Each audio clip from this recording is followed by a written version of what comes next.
Hey everyone, in today's video I am going to show you how to set up alarm clock in Note 14 Pro.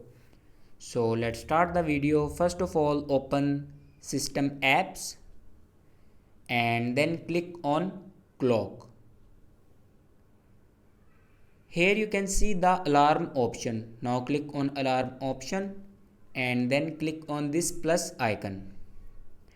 And here you can set your alarm time.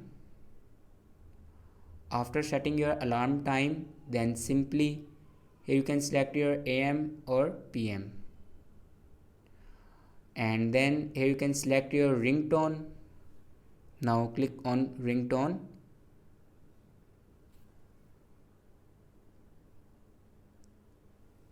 and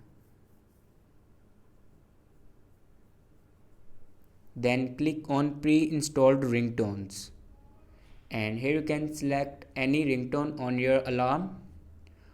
After set ringtone, go back and here you can see the repeat option. Now click on it and here you can set your repeat alarm daily, Monday to Friday, once or custom. After that, click on tick, your alarm will be set. So this is the way to set up alarm clock in Note 14 Pro. I hope this video is helpful for you. Thanks for watching.